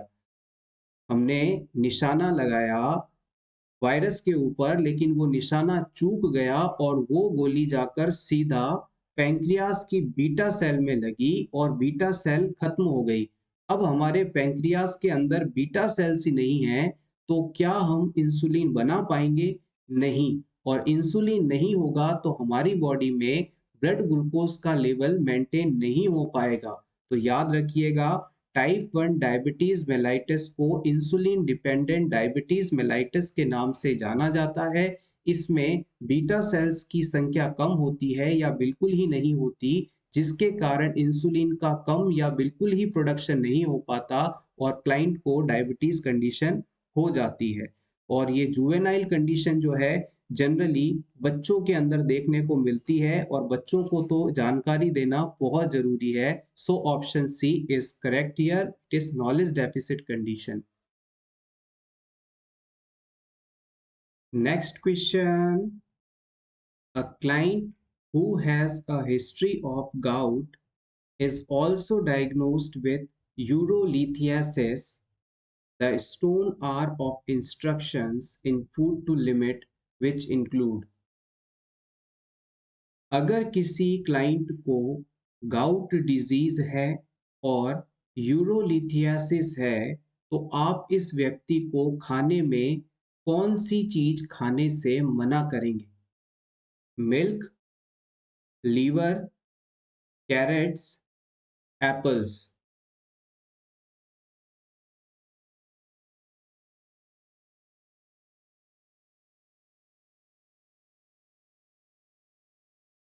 सबसे पहले तो यहाँ पर गाउट और यूरोलिथियासिस दो टर्म्स आई हैं, इसका मीनिंग जानते हैं। गाउट डिजीज होता क्या है? जब कोई पर्सन बहुत ज़्यादा मात्रा में बॉडी के अंदर प्यूरिन लेता है, तो इस प्यूरिन के ब्रेकडाउन के बाद यूरिक एसिड का निर्माण होता है और इसी यूरिक एसिड का बॉडी के अलग अलग हिस्सों में जाकर सिम्टम्स कॉज करना गाउट डिजीज कहलाता है। और जब ये यूरिक एसिड आपके यूरिनरी ट्रैक्ट के अंदर स्टोन बना दे, तो ये कंडीशन जो है यूरोलिथियासिस कहलाती है। एक बार फिर से समझिएगा पूरे कॉन्सेप्ट को। अगर कोई पर्सन खाने में बहुत ज़्यादा प्यूरिन लेता है, ऐसी कोई चीज़ खाता है जिसमें बहुत ज़्यादा प्यूरिन मौजूद है तो ये प्यूरिन हमारी बॉडी में जाकर यूरिक एसिड में टूटता है और ये यूरिक एसिड आगे जाकर शरीर के अलग-अलग हिस्सों में जम जाते हैं और यही कंडीशन गाउट कहलाती है। और अगर ये यूरिक एसिड यूरिनरी ट्रैक्ट में किसी जगह जाकर पथरी बना दे, स्टोन बना दे, तो ये कंडीशन यूरोलिथियासिस है। यूरो शब्द का मतलब है यूरिनरी ट्रैक्ट से रिलेटेड और लिथियासिस शब्द का मतलब होता है स्टोन। तो यूरिनरी ट्रैक्ट में किसी जगह पर यूरिक एसिड के जमने से पथरी का बनना यूरोलिथियासिस है। तो आपका ये जो पेशेंट है उसे गाउट भी है और उसे यूरोलिथियासिस भी है। तो अब आप इसे कौन सी चीज खाने में कम देंगे ताकि इसे ये कंडीशन और ना हो। तो याद रखिएगा यहाँ पर लीवर जो है ऑप्शन बी के अंदर बताया गया फूड आइटम, इसके अंदर प्यूरिन बहुत ज्यादा मात्रा में होता है। अगर आपसे पूछ लिया जाए कि खाने में कौन कौन सी चीजें हैं जिसमें प्यूरिन बहुत ज्यादा होता है, तो आप बताएंगे ऑर्गन मीट, जिसके अंदर लीवर, पैंक्रियाज, ब्रेन, किडनी आदि आते हैं। जो पर्सन नॉनवेज खाते हैं वो जिस भी एनिमल का मीट खा रहे होते हैं उस पर्टिकुलर एनिमल के बॉडी पार्ट जैसे कि लीवर, पैंक्रियाज, ब्रेन, किडनी, इन्हें जब खाया जाता है तो इनके अंदर सबसे ज्यादा प्यूरिन मौजूद होता है, तो हम ऑर्गन मीट खाने से मना करेंगे। दूसरी चीज जो प्यूरिन है वो रेड वाइन के अंदर भी काफी ज्यादा होता है।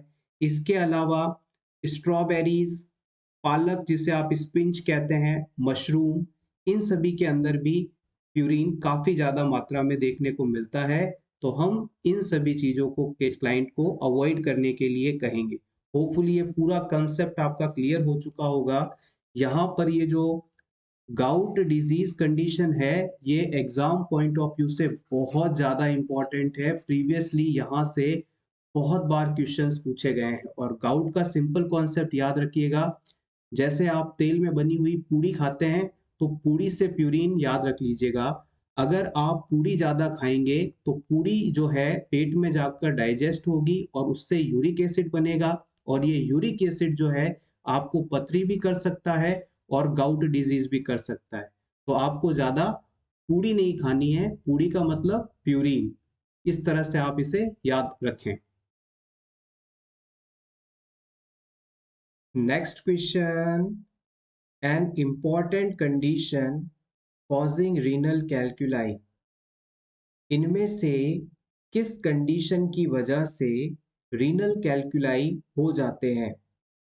नेफ्रोटिक सिंड्रोम के कारण, रीनल ट्यूमर्स के कारण, हाइपर पैराथायरॉयडिज्म कंडीशन के कारण, या फिर हाइपरटेंशन के कारण?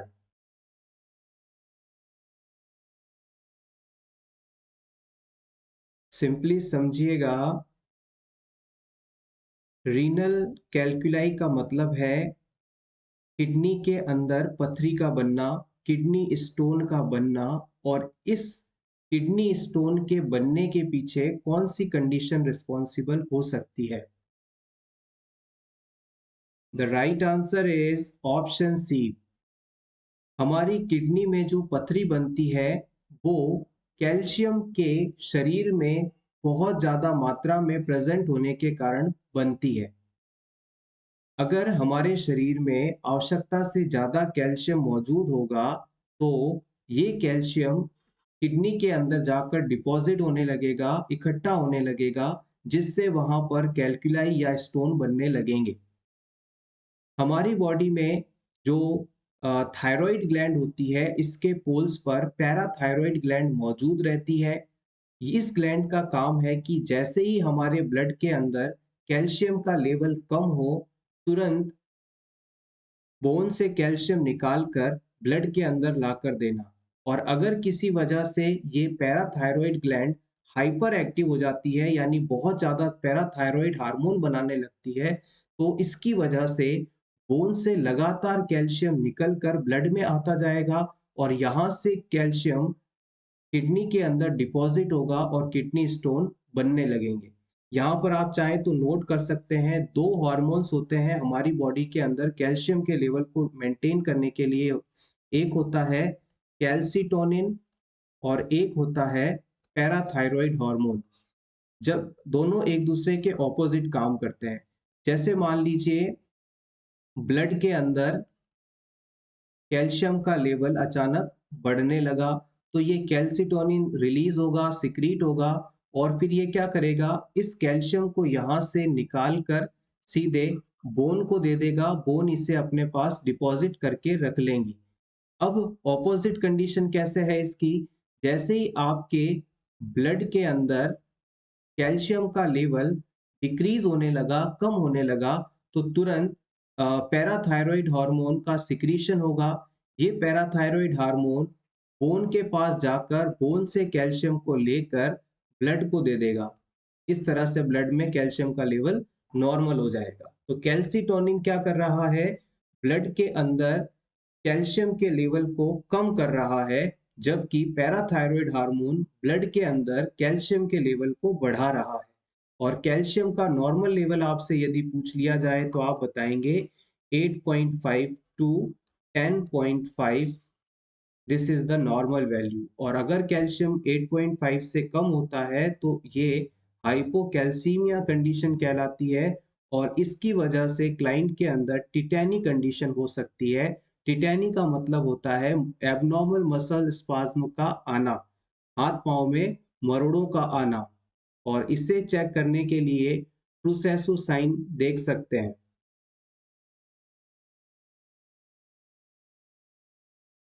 Next question is Asha workers performance monitored through. किसी भी आशा वर्कर की परफॉर्मेंस को आप कैसे मॉनिटर कर सकते हैं, यानी सिंपली कहें तो कोई आशा वर्कर अपनी ड्यूटी अच्छे से कर रही है या नहीं, इस चीज को अगर आप पता करना चाहते हैं तो इसके लिए कौन सा तरीका इस्तेमाल किया जा सकता है। Option A, number of deliveries attended, उसने कुल कितनी डिलीवरीज अटेंड की हैं। नंबर ऑफ विजिट्स, पेशेंट के यहाँ कितनी विजिट्स की गई हैं। रिडक्शन इन आईएमआर, उसके कारण कितनी इन्फेंट मोर्टेलिटी रेट कम हुई है। या फिर number of training hours attended, उसके द्वारा ट्रेनिंग का कितना समय अटेंड किया गया है। सबसे पहले तो आपको पता होना चाहिए कि आशा वर्कर्स की फुल फॉर्म होती क्या है। आशा का फुल फॉर्म है एक्रीडिटेड सोशल हेल्थ एक्टिविस्ट। नोट कर लीजिएगा, एक्रीडिटेड सोशल हेल्थ एक्टिविस्ट। याद रखिएगा, आशा वर्कर्स को विलेज लेवल पर अपॉइंट किया जाता है और हर 1000 की आबादी पर इसे अपॉइंट करते हैं। आशास की जो अपॉइंटमेंट होती है वो ministry of health and family welfare department के द्वारा की जाती है। किसके द्वारा, MOHFW, यानी ministry of health and family welfare. और ये किसके अंतर्गत आता है, ये आता है नेशनल रूरल हेल्थ मिशन के अंतर्गत, NRHM के अंतर्गत ये आता है। अब आप इस क्वेश्चन का सही आंसर बताएं। Yes, the right answer is option B. किसी भी आशा वर्कर ने वहां मौजूद पेशेंट या प्रेग्नेंट वुमेन के यहाँ कितनी होम विजिट्स की हैं, इसके नंबर को देखकर आप अंदाजा लगा सकते हैं कि आशा वर्कर अपना काम अच्छी तरह से कर रही है या नहीं। Option B is correct here. Next question, organ which secrete bile. कौन सा ऑर्गन बाइल का सिक्रीशन करता है।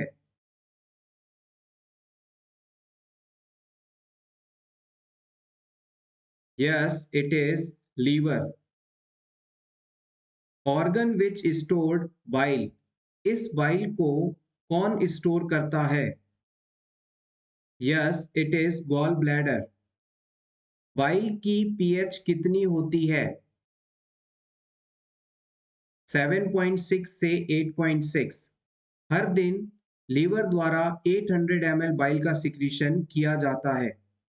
Next, first part of large intestine is, बड़ी आंत का सबसे पहला भाग क्या कहलाता है? Yes, it is caecum. Endocrine gland attached with kidney, kidney से जुड़ी एंडोक्राइन ग्लैंड का नाम? Yes, it is adrenal gland. Outermost layer of skin? Yes, it is stratum corneum. Innermost layer of skin? It is germinative layer. Most important function of sweat gland is regulation of body temperature. जब भी हमें गर्मी लगती है तो हमारी sweat glands के द्वारा स्वेट का सिक्रीशन किया जाता है और ये स्वेट हमारी बॉडी में बनी हीट को एब्जॉर्ब करके वेपराइज हो जाता है और हमारी बॉडी का टेम्परेचर कम होता है, जिससे हमें बेहतर महसूस होता है। चीक बोन को आप और किस नाम से जानते हैं? Yes, it is zygomatic. हमारे चीक एरिया में यानी गाल पर पाई जाने वाली जो बोन है वो जाइगोमैटिक है।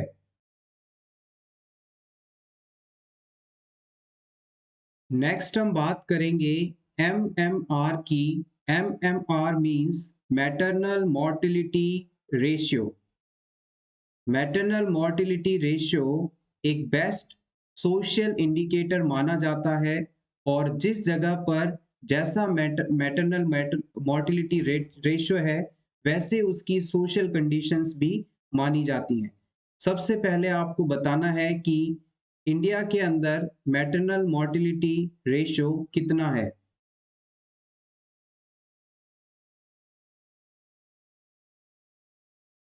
Yes, exactly 113। इंडिया में 113 एमएमआर रेशियो है। याद रखिएगा, मैटरनल मोर्टिलिटी रेशियो हमेशा 1 लाख पर निकाला जाता है। नेक्स्ट, यदि आपसे पूछ लिया जाए कि इंडिया की किस स्टेट के अंदर हाईएस्ट एमएमआर है और किस में लोएस्ट एमएमआर है, तो आपका क्या आंसर होगा? यस, इंडिया के अंदर highest maternal mortality ratio Assam का है यानी 215। तो हम कह सकते हैं कि इंडिया के अंदर असम वह स्टेट है जहां पर सोशल कंडीशंस अच्छी नहीं है, क्योंकि वहां पर मैटरनल मोर्टिलिटी रेशियो अधिक है। और यही पूछ लिया जाए कि सबसे कम मैटरनल मोर्टिलिटी रेशियो कहाँ का है, तो आप बता सकते हैं केरला का, जो कि है 43। इसका मतलब यहाँ पर एजुकेटेड लोग ज़्यादा हैं, तो वो हर तरह से प्रेगनेंसी के दौरान मदर को सपोर्ट करते हैं, वहाँ की सोशल कंडीशंस भी बेहतर हैं। नेक्स्ट हम बात करेंगे ईसीजी में बनने वाली टी वेव की। वेंट्रिकल्स जब डायस्टॉल होते हैं यानी वापस से रिलैक्स हो रहे होते हैं, उस समय ये वेव बनती है। हम कह सकते हैं वेंट्रिकुलर रिपोलराइजेशन या डायस्टॉल के कारण टी वेव ईसीजी पेपर पर दिखाई देती है। अब आपको इस टी वेव का ड्यूरेशन और एम्पलीट्यूड बताना है।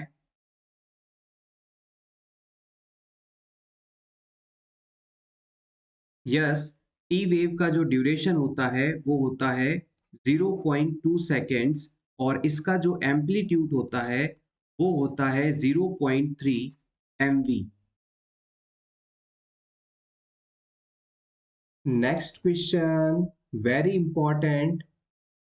Visual acuity may be assessed by using a Snell's chart. If a patient has acuity of 6/12 in both eyes, this means Snell's chart का इस्तेमाल करके आप किसी भी व्यक्ति की विजुअल एक्यूटी टेस्ट कर सकते हैं। अगर किसी पर्सन में 6/12 विजुअल एक्यूटी आती है तो इसका क्या मतलब होता है? Option A, the patient can see twice as well as normal. Patient जैसा एक नॉर्मल आदमी देख सकता है उससे डबल देख पा रहा है। Option B, the patient had double vision, patient में डबल विजन की प्रॉब्लम हो चुकी है। Option C, the patient has less than normal vision, इस पर्सन का विजन नॉर्मल से कम है। Option D, the patient has normal vision, person का विजन बिल्कुल नॉर्मल है। आई टेस्ट के लिए आप गए होंगे कभी, तो आपने देखा होगा कि आई टेस्ट करने के दौरान आपको एक चेयर पर बैठाकर आपके सामने एक बोर्ड रखा जाता है। दीवार पर सामने एक बोर्ड लगा होता है जिसमें ब्लैक कलर से अलग अलग लेटर्स लिखे होते हैं। ऊपर वाली रो में कुछ बड़े लेटर्स होते हैं, उसके बाद कुछ साइज में छोटे होते हैं, फिर और छोटे, फिर उसके बाद बिल्कुल छोटे अक्षर। अब आपको इस चार्ट से करीब करीब 6 मीटर की दूरी पर बिठाया जाता है। 6 मीटर्स कह सकते हैं, या आप कह सकते हैं करीब 20 फीट की दूरी पर आपको यहाँ पर बिठाया जाता है। इस जगह पर बैठाने के बाद आपको इस चार्ट में क्या चीजें लिखी हैं पढ़ने के लिए कहा जाता है। आप इस चार्ट के अंदर पहली रो पढ़ लेते हैं, दूसरी रो पढ़ लेते हैं, तीसरी नहीं पढ़ पाते, चौथी बिल्कुल भी नहीं पढ़ पाते। तो आपके द्वारा यहाँ खड़े रहते हुए कितनी चीजें पढ़ी जा रही हैं, इस चीज को एक नॉर्मल विजन वाले पर्सन जो कि इतनी ही दूरी पर खड़े होकर इन सभी चीजों को पढ़ लेता है, उसके साथ कंपेयर करना सेनाइल चार्ट का विजुअल एक्यूटी टेस्ट कहलाता है। यहाँ पर जो मैं टर्म आपसे बोल रहा हूँ, विजुअल एक्यूटी, इसका मीनिंग नोट कर लीजिएगा। विजुअल एक्यूटी, विजुअल एक्यूटी का मतलब होता है डिस्टेंट विजन, यानी पर्सन की दूर की नजर, दूर रखी किसी चीज को देख पाने की क्षमता सही है या नहीं, इस चीज को यदि असेस करना चाहते हैं तो उसके लिए हम विजुअल एक्यूटी टेस्ट करवाते हैं। और यहाँ पर ये जो इक्विपमेंट हम इस्तेमाल कर रहे हैं इसे सेनेल्स चार्ट के नाम से जानते हैं। सेनेल्स आई चार्ट। अब ये चीज आप समझ चुके हैं, आप गए भी होंगे, आपने विजन टेस्ट दिया भी होगा। तो हमने एक दीवार पर स्नेल्स चार्ट लगाया जिसमें ऊपर वाले लेटर्स तो बड़े थे और नीचे वाले लेटर्स काफी छोटे साइज के थे। और इस चार्ट से हमें 6 मीटर या 20 फीट की दूरी पर खड़े होकर इस चार्ट में लिखे शब्दों को पढ़ने के लिए कहा जाता है। और हम जितना चीजें पढ़ पाते हैं उसे इतनी ही दूरी पर खड़े दूसरे पर्सन की आई साइट के साथ कंपेयर किया जाता है, जो कि यहाँ लिखी सभी चीजों को आसानी से पढ़ पाता है। यही विजुअल एक्यूटी टेस्ट कहलाता है। अब इस क्वेश्चन में बताए गए ऑप्शन की यदि बात करते हैं कि अगर कोई व्यक्ति में इस एक्यूटी टेस्ट का रिजल्ट 6/12 आता है, तो इसका मतलब है कि इस चार्ट पर, जैसे कि यहाँ पर ये चार्ट मान लीजिए A B C D E और एफ, ये चार्ट है। इसका मतलब है कि अब इस चार्ट को करीब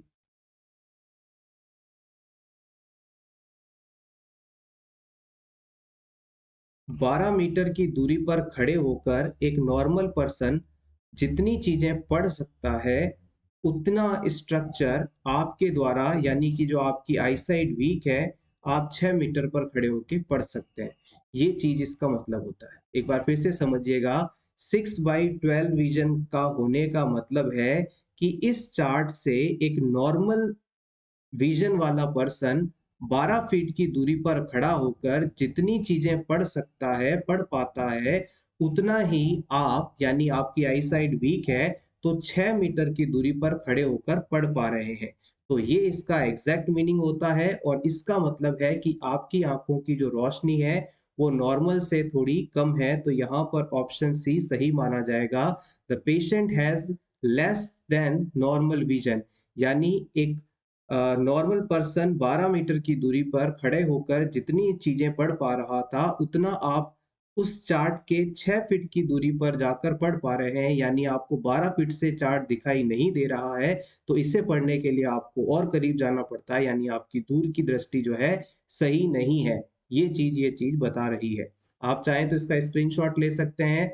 visual acuity means distant vision, और इसे चेक करने के लिए सनाइल्स आर्ट आई चार्ट का इस्तेमाल किया जाता है। इसमें पर्सन को 6 मीटर या 20 फीट की डिस्टेंस पर बिठाया जाता है या खड़ा किया जाता है। नेक्स्ट, हाइड्रोनेफ्रोसिस इज, हाइड्रोनेफ्रोसिस क्या होता है?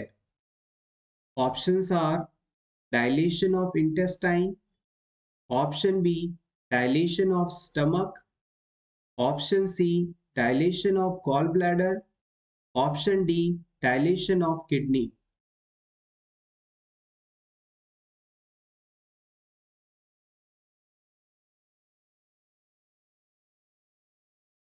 The right answer is option D, dilation of kidney. आइए इसके बारे में जान लेते हैं ये एग्जैक्टली क्या है। मान लीजिए ये आपकी किडनी है, और किडनी से ये आपका यूरेटर निकल रहा है, जो कि आगे जाकर यूरिनरी ब्लैडर के अंदर यूरिन पहुंचाने का काम कर रहा है। और यहाँ पर ये दूसरा यूरेटर है, और ये दूसरी किडनी है। मान लीजिए अगर किसी क्लाइंट के इस यूरेटर के अंदर इस जगह पर एक कोई स्टोन बन गया, और इस स्टोन के कारण यूरेटर के अंदर ब्लॉकेज बन गया। आपकी ये किडनी है, और किडनी के अंदर यूरिन का फॉर्मेशन होता है, और यहाँ से यूरिन का फॉर्मेशन होकर ये यूरिन आगे की तरफ जाता है, यहाँ से यूरिनरी ब्लैडर में, और फिर यूरिथ्रा के द्वारा आप इसे बाहर बॉडी से एक्सक्रीट आउट कर देते हैं। लेकिन अगर किसी वजह से इस यूरेटर में कोई किडनी स्टोन बन जाए, और किडनी स्टोन के कारण पूरा यूरेटर ब्लॉक हो जाए, तो अब किडनी के द्वारा जो यूरिन बनाया जा रहा है वो यहाँ पर इकट्ठा होने लगेगा, यहाँ से आगे नहीं जाएगा, और धीरे धीरे ये यूरिन इकट्ठा होते होते पूरे पाइप में भर जाएगा। और अब ये यूरिन किडनी के अंदर इकट्ठा होने लगेगा, किडनी के पेल्विस वाले पार्ट के अंदर, रीनल पेल्विस वाले पार्ट के अंदर इकट्ठा होने लगेगा, और धीरे धीरे इसकी मात्रा इतनी ज्यादा बढ़ जाएगी कि पूरी किडनी के अंदर ये यूरिन बहुत ज्यादा मात्रा में होगा, और इसकी वजह से किडनी का जो साइज है धीरे धीरे बढ़ने लगेगा, किडनी में इन्फ्लामेशन होने लगेगी, और यही कंडीशन हाइड्रोनेफ्रेसिस है। एक बार फिर से समझिएगा, अगर यूरिनरी आउटफ्लो में, यूरिनरी ट्रैक्ट के अंदर किसी भी प्रकार से रुकावट आ जाए, चाहे स्टोन की वजह से हो या यूरेटर के स्पाज्म या कंप्रेशन के कारण हो, तो यूरिन का ब्लैडर तक पहुंचना नहीं हो पाएगा। और यूरिन जब ब्लैडर तक नहीं पहुंचेगा, तो ये वापस यूरेटर से किडनी की तरफ बैकफ्लो करने लगेगा, और धीरे धीरे रीनल पेल्विस में जाकर इकट्ठा होने लगेगा, जिससे रीनल पेल्विस का साइज बढ़ेगा, किडनी का साइज बढ़ने लगेगा, और यही कंडीशन हाइड्रोनेफ्रोसिस के नाम से जानी जाती है। बेसिक बट इंपॉर्टेंट टर्म है, आप चाहें तो स्क्रीनशॉट ले लें इसका। Next question is, what is the important nursing intervention while assisting for peritoneal dialysis catheter insertion? किसी पेशेंट में पेरिटोनियल डायलिसिस के लिए कैथेटर को इंसर्ट करते समय सबसे इंपॉर्टेंट नर्सिंग इंटरवेंशन कौन सी होगी? Option A, explain the procedure and get concern for the from the patient. आप इस पेशेंट को प्रोसीजर समझाएंगे और कंसेंट साइन करवाएंगे। Check the renal function for the patient, patient का रीनल फंक्शन टेस्ट करवाएंगे। Ask the patient to empty the bladder, हम उसे ब्लैडर खाली करने के लिए कहेंगे, यानी यूरिन पास करने के लिए कहेंगे। Option D, arrange emergency trolley near the bed side, हम इस बेड साइड में इमरजेंसी ट्रॉली मेडिसिन की रखेंगे।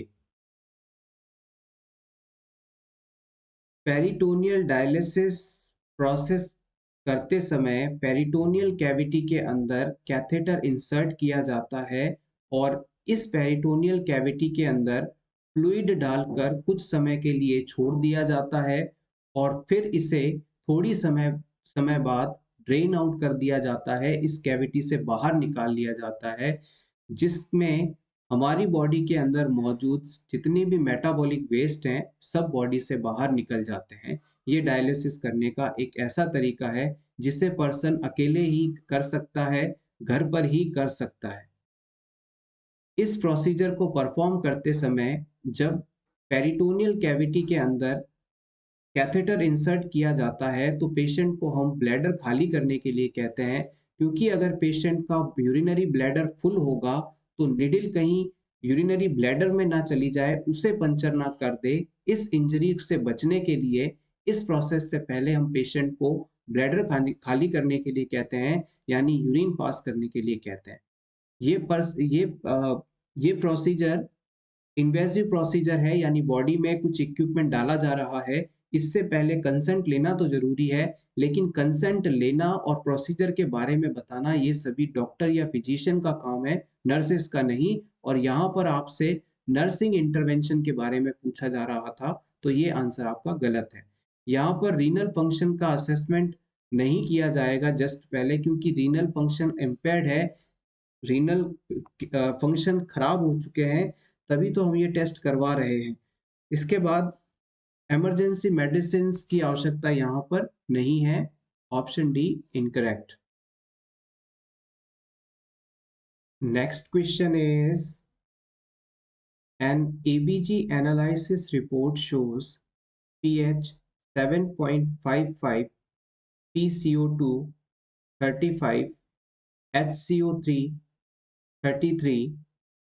This condition is किसी क्लाइंट की arterial blood gas analysis report में पीएच वैल्यू 7.55, PCO2 वैल्यू 35 और बाइकार्बोनेट वैल्यू यदि 33 हो तो ये किस कंडीशन के होने को बताती है? Metabolic acidosis, metabolic alkalosis, respiratory alkalosis या फिर रेस्पिरेटरी एसिडोसिस।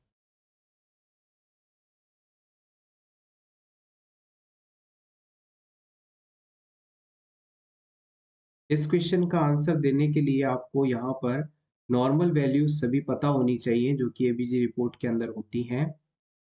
किसी भी समय ब्लड की पीएच यदि आप देखेंगे तो ये 7.35 से 7.45 होनी चाहिए, ये नॉर्मल मानी जाती है। PaO2 75 से लेकर 75 से लेकर 100 mm ऑफ Hg के बीच होना चाहिए। This is the pressure of oxygen. PCO2 35 से 45, बाइकार्बोनेट 22 से 26 और सैचुरेशन ऑक्सीजन का 95 से 100% होना चाहिए। अब इस क्वेश्चन के अंदर जब आप पीएच की वैल्यू देखेंगे तो ये 7.45 से थोड़ा ज़्यादा है। पीएच की नॉर्मल वैल्यू 7 पॉइंट अगर 45 तक होती तो ये नॉर्मल माना जाता, लेकिन यहाँ पर पीएच की वैल्यू नॉर्मल से ज़्यादा है, 7.55 है। तो इसका मतलब है क्लाइंट के अंदर कौन सी कंडीशन हो रही है? एल्केलोसिस कंडीशन हो रही है। क्या हो रहा है? एल्केलोसिस। यहाँ पर देखिएगा जब भी किसी क्लाइंट के अंदर आप पीएच की बात करते हैं तो पीएच का जो स्केल होता है वो 0 से लेकर 14 तक के बीच में होता है। 7 को हम न्यूट्रल पॉइंट मानते हैं और 7 से अगर कम पीएच होती है तो ये एसिडिक होता है और अगर 7 से ज़्यादा होता है तो ये एल्केलोसिस कंडीशन के होने को बताती है। तो यहाँ पर जो पीएच दी गई है 7.55 वो एल्केलोसिस कंडीशन के होने को बता रही है। अब हम बात करते हैं PCO2 की नॉर्मल वैल्यू। PCO2 की नॉर्मल वैल्यू को जब आप देखेंगे तो ये 35 से 45 के बीच में नॉर्मल होनी चाहिए और इस क्वेश्चन के अंदर 35 वैल्यू दी गई है तो PCO2 तो बिल्कुल नॉर्मल है। बाइकार्बोनेट की बात करें तो ये 33 है जो कि नॉर्मल से ज़्यादा है।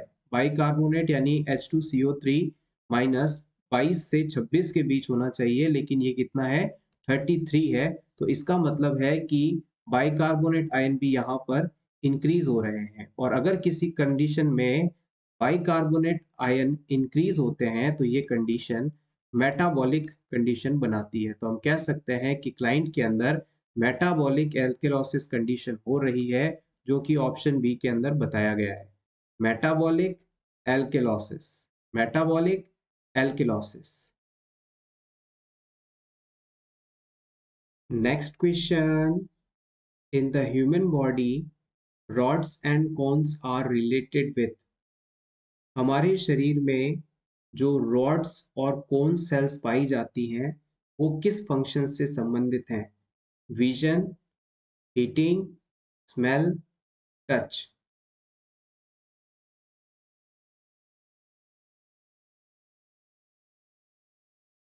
The right answer is option A, vision. हमारी आईज के अंदर जो रॉड सेल्स पाई जाती हैं, ये हमारी आसपास में कितनी लाइट मौजूद है उसके लिए रिस्पॉन्सिबल है।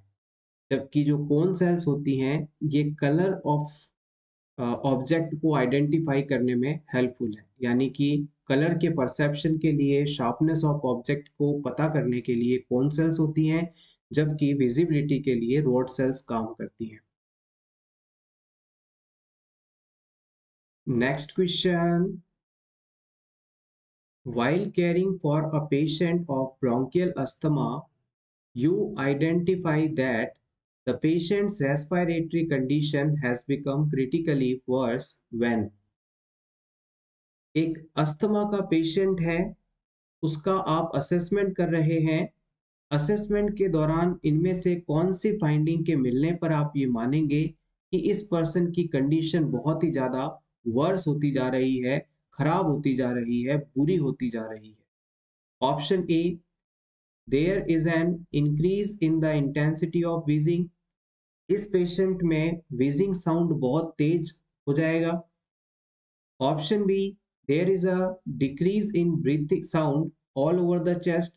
इस पेशेंट में अस्कल्टेशन के दौरान सभी एरियाज में जो साउंड है, ब्रीथ साउंड है, वो कम सुनाई देगा। Option C, crepitation and wheezing both are present. Crepitation और wheezing दोनों मौजूद होंगे। Option D, patient says I am feeling more breathless then. Patient अगर कहने लगे कि मैं अब बिल्कुल सांस नहीं ले पा रहा हूं, तब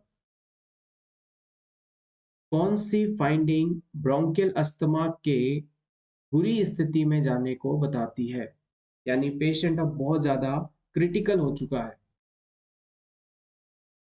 the right answer is option B. जब आप पेशेंट के चेस्ट पर स्टेथोस्कोप की मदद से अस्कल्टेट करते हैं, यानी ब्रीथिंग साउंड सुनते हैं, और अलग अलग जगह पर ब्रीथिंग साउंड सुनने पर भी आपको बहुत ही हल्का ब्रीथिंग साउंड सुनाई दे, तो इसका मतलब समझ लीजिएगा कि अब पेशेंट के लंग्स में प्रॉब्लम बढ़ चुकी है, स्पेस नहीं है, एक्सचेंज नहीं हो रहा है, क्लाइंट की अब प्रॉब्लम बहुत ज़्यादा बढ़ने वाली है। सो एवरीवन, ये था हमारा आज का वीडियो जिसमें हमने इम्पोर्टेंट क्वेश्चंस को डिस्कस किया।